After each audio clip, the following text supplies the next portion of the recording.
Hello, so today we're going to be doing a bit of a cooking tutorial. We're going to be making some puff pastry cinnamon swirls and some other pastry treats. The first thing you need to do, if you haven't already, is please go and make sure you wash your hands thoroughly with soap and warm water. Make sure you have clean nails, you wash your knuckles and your thumbs, as you've probably seen a lot of on the news and the telly recently. Once you've done that, then come back and I will talk you through all of the ingredients we need.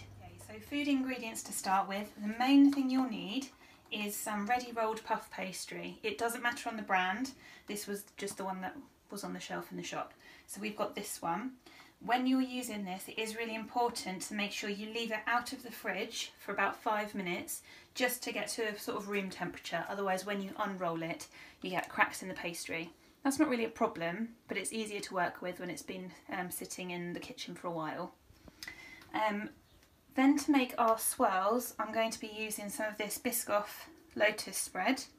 And if you're going to make the cinnamon type swirls, you'll also need some ground sweet cinnamon. You can get most of these in either the baking or the like the spice aisles in supermarkets, and a bit of icing sugar for dusting. If you want to make some of the other ones that I'm going to be using, there's some chocolate spread or some jam. Okay. You'll also need, I use a pizza cutter to cut the pastry because I find it's easier than trying to do it with a knife, it's a lot smoother. And then you'll also need something to spread the Lotus Biscoff spread with, so either a knife or a spoon, and then a fork for some of the chocolate parcels we'll do later on. If we just move over here, I've got these muffin cases which I've just lined with little fairy cake cases. You don't need to use these, but I find the cinnamon rolls neater when you do. They'll still taste exactly the same if you just put them on like a bit of baking parchment, but sometimes they just fall over a bit in the oven, but they'll still taste lovely. Okay, so I'll move this out of the way. The first thing we are going to do is to very carefully unroll the pastry. So we're going to leave it on its paper sheet. That makes it easier to transfer later. And we're just going to unroll it. So can you see here where it's colder in the middle? This is what I meant with the pastry just cracks a little. It won't cause any problems, but it's just easier to work with when it's not like this. Okay, so because I'm going to start with my cinnamon swirls, I need to first cut probably maybe an inch and a half maybe wide strips like this. Don't do them too wide because otherwise they take a bit longer to cook, and what tends to happen is the outside edge of the pastry burns a little and the inside stays a bit soggy, so try to do thin strips like I'm doing here. And I'll do 6 because I've got 6 paper cases, but do however many you want. Okay, so once I've done that, there's the next step. I've got 2 jars just because I've started using one. These are a bit of a family favourite, so it never lasts long in this household. Okay, so all you do is you get your knife and you scoop out some of the spread. Oh, really running out of this jar. And then you evenly spread down the strip of pastry that you've cut with the pizza cutter. Now this doesn't have to be perfect, so just make sure there aren't massive gaps where it's missing, but it doesn't need to be right to the edges.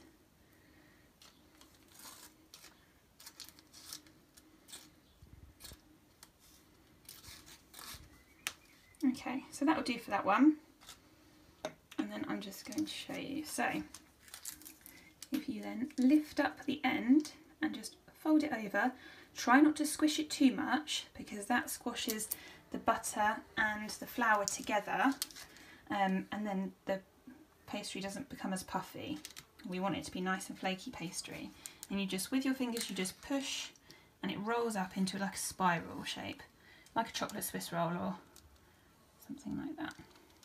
So once you've done that, you should have something like this, and that is then ready just to pop into your cake case.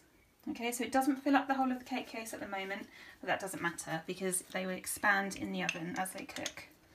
Okay, so what I'll do is I will continue to do these, but I won't make you watch me make 6 of them.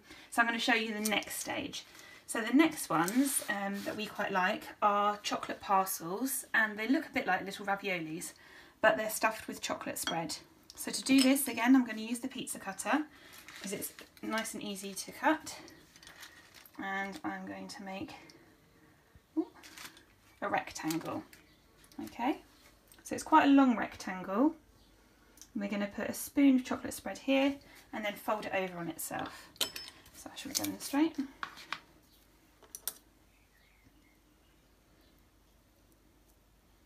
Now it depends on the size of your rectangle to how much chocolate spread you need to put in. And I'm going to use another spoon just to push it off.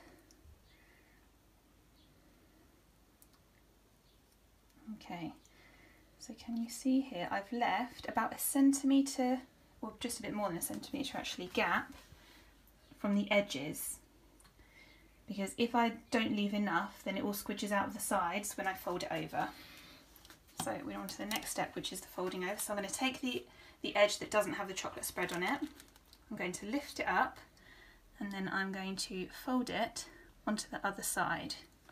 Okay, and that's when my fork comes into play. So I gently push down the edges just to make sure that that chocolate stays in the middle and doesn't leak out the edges. And then I'm going to kind of crimp all the way around the edges. And it's probably easier to turn it around. And this will just make sure that the chocolate is sealed inside the pastry and then doesn't leak. If it leaks a bit, it doesn't matter, but this just stops the goodness leaving. Otherwise you'll just be eating pastry. And then I'm just going to do this side as well, just to make it look a bit prettier than leaving one side plain. But you don't need to because it's already sealed. Okay, and then I'm just going to poke it in a little cross, mostly for decorative effect, and then I'm going to scoop it onto my baking paper. Okay, so that's our chocolate one done. Now the next one is a little more complicated. So I'm going to be making a jam pinwheel. Okay, so to do this you'll need a fairly largish square. The bigger these are, the easier they are to do. So I'll cut off that bit there, we don't need that. I can make another chocolate pouch later. And what we're going to do is we're going to cut into the middle, not all the way. I'll show you roughly how far. So we're just going to, we'll leave a gap in the middle. We're just going to do this with all of the corners. Again, this doesn't need to be perfect.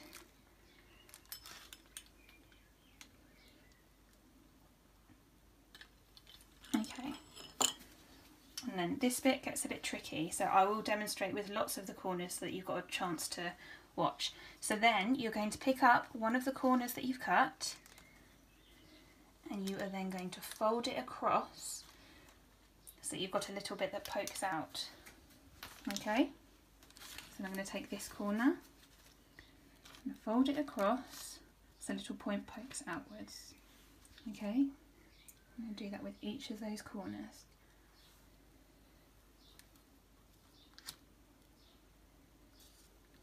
Okay, then you can see that I have a few triangles still poking out, and then what I'm going to do is I'm going to fold these in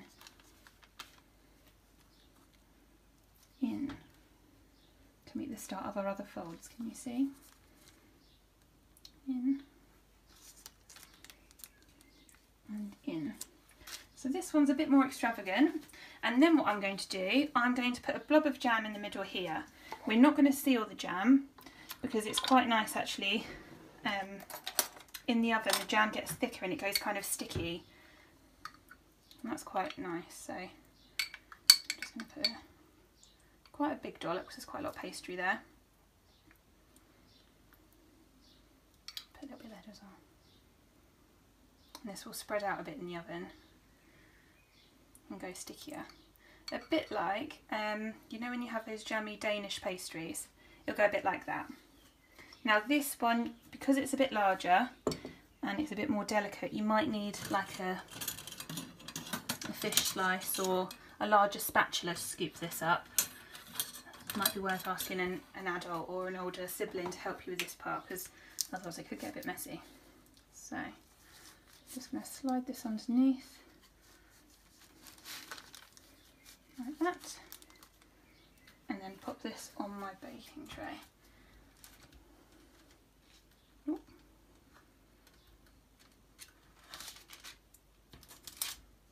Okay, so as you notice, I've left a gap between the chocolate pouch and our jam pinwheel, because these do expand in the oven. I don't want them to merge together. Okay, so when I finish making these swirls, I'm going to put them into a preheated oven of 160 degrees for about 20 minutes, but this will vary depending on the size of your pastries. So it's a good idea to get an adult to keep checking, and after every 5 minutes or so, just have a look. When they start to go a bit golden brown, and the swirls in particular, they puff up and start to fill the cases, that's when they are about done. But it's a bit of a judgment call really. So I shall see you in a bit when I'm taking them out of the oven. Okay, so I think the pastries are about ready now. So I'm going to take my oven glove and have a check.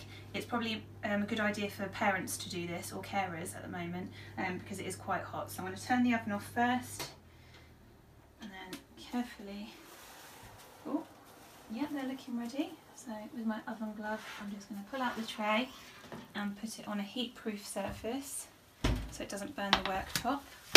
And I'm going to leave them there just to cool, so they're not too hot when I'm finishing them. Okay, so the pastries have cooled down now. I've taken them out of the cases and I've just put them on the top of the kitchen cabinet, ready to decorate. So all I'll need is some icing sugar and my ground sweet cinnamon for the cinnamon swirls. So all I'm going to do is I'm just going to get a little spoon. You can use a teaspoon, I just have a smaller one, I find it a bit easier. And you're going to unscrew this. Just get a little spoon of the ground sweet cinnamon. And then what I do is I just tap the spoon gently, so that little amounts of cinnamon sprinkle on top without it being too much. Obviously do this to your taste. If you really like cinnamon, then obviously put on a bit more. If you're not a fan of cinnamon, you can leave this step out entirely and just have the Lotus spread swirls. So you don't have to put this on, but I quite like it. It tastes almost Christmassy. Okay, so that should be enough cinnamon for the way I like them. And then I'm going to take another spoon, so a fresh one, so I'm not going to dip a dirty spoon into the ice and sugar. And I'm going to do the same process with ice and sugar on top. Okay, so again I hold the spoon above the cinnamon and I just tap it gently, so little bits of ice and sugar fall off the spoon without going too clumpy. If you do this when they're warm, it will kind of melt into the cinnamon swirls. That's not a problem, it just depends on whether you want this on there for the taste or for the decoration, but you can keep adding more. Okay, then if we look at the strawberry pinwheel, I'm going to do a little bit of ice and sugar, the same technique, just in the middle, just for decoration, that's all. And then with the little bit of pastry that I had left over, I just put a tiny bit of jam in the middle and folded the corners in. Now they'll unfold in the oven, but that's okay. So I'll just do the same as I did with the pinwheel. And then this is the chocolate pouch, or a little chocolate ravioli, and I'll do the same there. If you have cocoa powder or something, you could do that. Alternatively, with the cinnamon swirls, if you made the icing sugar up into icing, you could then drizzle it over the top, and that would probably be quite nice actually. I've not tried it before, but I've seen them in shops like that, so you could give it a go. Another thing to remember is that you don't just need to use these things. If you don't like these ingredients, but maybe you like peanut butter, or you like that marshmallow fluff stuff you can get in jars, you could use any of those fillings. Also with the chocolate pouch, If you put a couple of squares of ordinary chocolate in the middle, that's quite nice too. But I wouldn't put them on top of the pastry and leave it open because the chocolate dries out in the oven, has a bit of a strange texture.